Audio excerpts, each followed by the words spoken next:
ಅಧ್ಯಕ್ಷರೇ ಹಾಗೂ ಸದಸ್ಯರೇ ಮತ್ತು ತಾಳಕಟ್ಟೆ ಗ್ರಾಮ ಪಂಚಾಯತಿ ಸೇರ್ತಕ್ಕಂಥ ಸಾರ್ವಜನಿಕರಿಗೆ ಈ ದಿನ ನಿಮ್ಮೂರಲ್ಲಿ ಸಾಮಾಜಿಕ ಲೆಕ್ಕ ತಪಾಸಣೆ ಕಾರ್ಯಕ್ರಮವನ್ನು ಕೊಟ್ಟಿದ್ದಾರೆ. ಇದು 23-24ನೇ ಸಾಲಿನ ಕಾರ್ಯಕ್ರಮ. ಈ ವರ್ಷದಲ್ಲ. ಈಗ ಅವರು NRSG ವರ್ಗರು 15 ಫೈನಾನ್ಸ್ ಓದಿದ್ರು.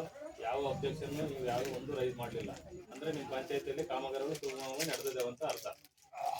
ಯಾವ್ದಾದ್ರು ಅಬ್ಜೆಕ್ಷನ್ ಹೇಳಿದ್ರೆ ಅವ್ರು ಹೇಳ್ಕೊಂಡು ಹೋದಾಗ ಒಬ್ರು ನೀವು ಅಬ್ಜೆಕ್ಷನ್ ಮಾಡಲಿಲ್ಲ. ಕಾಮಗಾರಿಗಳು ಎಲ್ಲ ಆಗಿದಾವ? ಎಲ್ಲ ಆಗಿದಾವೆ. ಒಪ್ಕೋಬೋದಾ ನಿಮ್ದೆಲ್ಲ?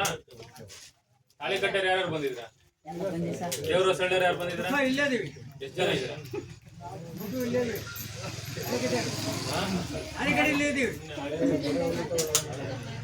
ಒಬ್ಬರೇ ಇರೋ ತಾಳಿಕಟ್ಟೆ?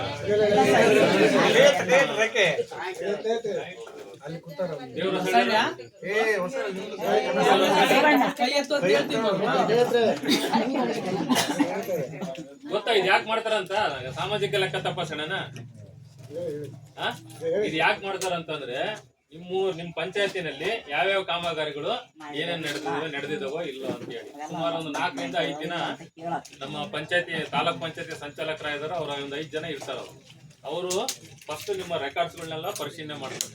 3 ದಿನ 4 ದಿನ ಯಾವ್ಯಾವ ಕಾಮಗಾರಿಗಳು ಇಲ್ಲಿ ಚರಂಡಿ ಆಗಿದಾವೆ, ದನದ ಕೊಟ್ಟೆ ಆಗಿದಾವೆ, ಕುರಿ ಶೆಡ್ ಆಗಿದಾವೆ, ರಸ್ತೆ ನಿರ್ಮಾಣ ಆಗಿದಾವೆ, ಇವನ್ನೆಲ್ಲ ನೋಡಿ ಆಮೇಲೆ ಲೆಕ್ಕ ನೋಡಿದ್ಮೇಲೆ ಫಿಸಿಕಲ್ ನೋಡ್ತಾರೆ ನಿಮ್ಮ ಕಾಮಗಾರಿಗಳು ಆಗಿದಾವೋ ಇಲ್ಲ ಅಂತ ಹೇಳಿ. ಆಗಿಲ್ಲ ಅಂತಂದ್ರೆ ಆಕ್ಷೇಪಣೆ ಬರ್ತಾರೆ, ಅಬ್ಜೆಕ್ಷನ್ ಮಾಡ್ತಾರೆ.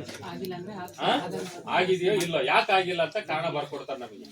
ಅವರು ಮಾಡ್ಬೇಕಾದ್ರೆ ನಿಮ್ಮ ದಾಖಲಾತಿಗಳು ಕರೆಕ್ಟ್ ಆಗಿರ್ಬೇಕು. ಆ ದಾಖಲಾತಿಗಳನ್ನ ಇವರು PDOಗಳು ಅವರಿಗೆ ಒದಗಿಸ್ಕೊಡ್ಬೇಕು.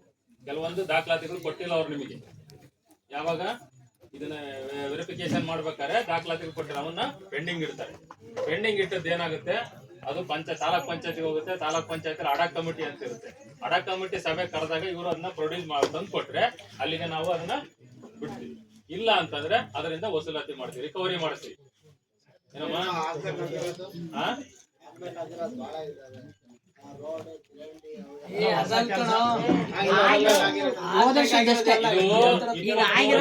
ಸಾಲ ಏನಾಗೆ 23-24ನೇ ಸಾಲ ಆಗಿರ್ತಕ್ಕಂಥ ಕಾಮಗಾರಿ ಆಗಿದವೋ ಇಲ್ಲ ಮುಂದೆ ಗ್ರಾಮ ಸಭೆ ಮಾಡ್ತೀವಿ, ಅದು ಕ್ರಿಯಾ ಯೋಜನೆ ಮಾಡ್ಕೊಂತೀವಿ. ಕ್ರಿಯಾ ಯೋಜನೆ ಸೇರಿಸ್ಕೊಂಡು ನೆಕ್ಸ್ಟ್ 24-25 ಮಾಡ್ಕೊಂತೀವಿ. ಅರ್ಥ ಆಯ್ತಾ? ನಿಮ್ಮೂರಾಗೆ ಗ್ರಾಮ ಸಭೆ ಮಾಡಕ್ ಬರ್ತಾರೆ ಇವರು PDOಗಳು, ನಮ್ಮ ಅಧ್ಯಕ್ಷರು ಎಲ್ಲ ಸದಸ್ಯರುಗಳೆಲ್ಲ ಬರ್ತಾರೆ. ಅವಾಗ ನೀವು ಹೇಳ್ಬೇಕು, ನಿಮ್ಮೂರ ಪಟ್ಟಿ ಮಾಡ್ಕೊಡ್ಬೇಕು, ಇಂಥ ಕಾಮಗಾರಿಗಳಿದಾವೆ ಅಂತ ಕಾಮಗಾರಿ ಮಾಡ್ರಿ ಅಂತ ಹೇಳಿದಾಗ ಅವರು ಮಾಡ್ಕೊಂಡು ಸೇರಿಸ್ಕೊಂಡು ಆಕ್ಷನ್ ಪ್ಲಾನ್ ಅಪ್ರೂವ್ ಮಾಡ್ಕೊಂಡು ಆಮೇಲೆ ಕಾಮಗಾರಿ ಸ್ಟಾರ್ಟ್ ಮಾಡ್ತಾರೆ. ಇದು 23-24ನೇ ಸಾಲಿನ ಆಗಿರ್ತಕ್ಕಂಥ ಕಾಮಗಾರಿಗಳ ಲೆಕ್ಕ ಪರಿಶೋಧನೆ ಅಂದ್ರೆ ಆಡಿಟ್ ಚೆಕಿಂಗ್. ಗೌರ್ಮೆಂಟ್ ಬಸ್ನಾಗ ಹೋಗ್ತಿರ್ತೀರ, ಎಲ್ಲರೂ ಟಿಕೆಟ್ ತಗೊಂಡಿರ್ಬೇಕು. ಟಿಕೆಟ್ ತಗೊಂಡಿಲ್ಲ ಅಂದ್ರೆ ಏನ್ ಮಾಡ್ತಾರೆ? ತಗೊಂಡಿದ್ದಿಲ್ಲ ಟಿಕೆಟ್ ಸಿಗ್ಬಿದ್ದಿದ್ಯಾ? ಇಲ್ಲ ತಾಂಡಿಲ್ಲ ಅಂದ್ರೆ ಸಿಗ್ಬಿದ್ದಿರ್ತೀಯ. ಅಂತವನ್ನ ನಾವ್ ಹಿಡಿಯಕ್ ಬಂದಿರೋದು. ನಿಮ್ಮೂರಲ್ಲಿ ನಿಮ್ ಪಂಚಾಯತಿನಲ್ಲಿ ಯಾರು ಟಿಕೆಟ್ ತಾಂಡಿಲ್ಲ, ಟಿಕೆಟ್ ತಾಂಡ್ ಸುಮ್ಮನೆ ಕೂತ್ಕೊಂಡಿರ್ತಾರ. ಮುಂದೆ ಚೆಕಿಂಗ್ ಐತೆ, ದಂಡ ಕಟ್ಬೇಕು ಅಂತ ಹೇಳ್ತಿರ್ತ ಕಂಡಕ್ಟರ್. ನೀವೇ ಮಾಡ್ತೀರಾ, ಬಿಡ ತಾಂಡಿಲ್ಲ ಸುಮ್ಮನೆ ಕೂತ್ಕೊಂಡ ಅಂತ ಕೂತ್ಕೊಂಡಿರ್ತೀರ. ಅದನ್ನೇನ ಅಂತವಿದ್ರೆ ನಾವು ಹಿಡಿಯಕ್ ಬಂದಿದ್ವಿ. ಇಲ್ಲಿ ಅಂತವ್ ಯಾವ ನಿಮ್ ಪಂಚಾಯತಿಯಲ್ಲಿ ಆಗಿಲ್ಲ. ನಮ್ಗೆ 29 ಪಂಚಾಯತಿ ಇರ್ತಾವೆ.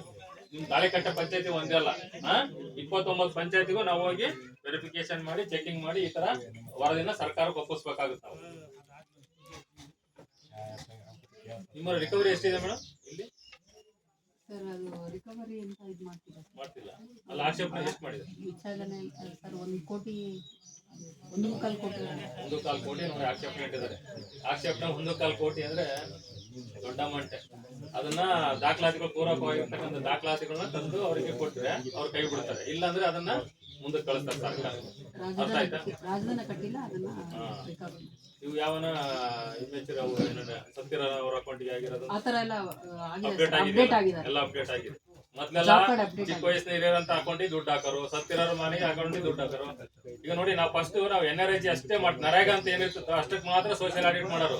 ಈಗ ಪಂಚಾಯತ್ ಪ್ರತಿಯೊಂದನ್ನು ಸೇರಿಸಿ ಮಾಡ್ತಾರೆ ಎಲ್ಲ. 15 ಫೈನಾನ್ಸ್ ವರ್ಗ ಇನ್ನೇನೇನು ಬರ್ತಾವಲ್ಲ, ನಿಮ್ಮ ವರ್ಗ ಇಲ್ಲಲ್ಲ, 15 ಫೈನಾನ್ಸ್ ಮತ್ತೆ NRSG. ಸಮಗ್ರ ಶಿಕ್ಷಣ ಅಭಿಯಾನ ಮಾಡ್ತಾ ಇದ್ದೀವಿ. ಸಮಗ್ರ ಶಿಕ್ಷಣ ಅಭಿಯಾನ ಸಪರೇಟ್ ಬರುತ್ತೆ. ಇನ್ಯಾವ ಅಬ್ಜೆಕ್ಷನ್ ಇಲ್ಲ, ನಾವಿನ್ನೇನು ಮಾತಾಡೋ ಅವಶ್ಯಕತೆ ಇಲ್ಲ. ನಿಮ್ ಪಂಚಾಯತಿ ಕರೆದು ನನ್ನ ನೋಡಲ್ ಅಧಿಕಾರಿಯಾಗಿ ಮಾಡಿ ಒಂದೆರಡು ಮಾತಾಡಕ್ಕೆ ಅವಕಾಶ ಮಾಡಿಕೊಟ್ಟಂತ ಎಲ್ಲರಿಗೂ ಅಂತ ನಾನು ಮಾತಾಡ್ತೀನಿ.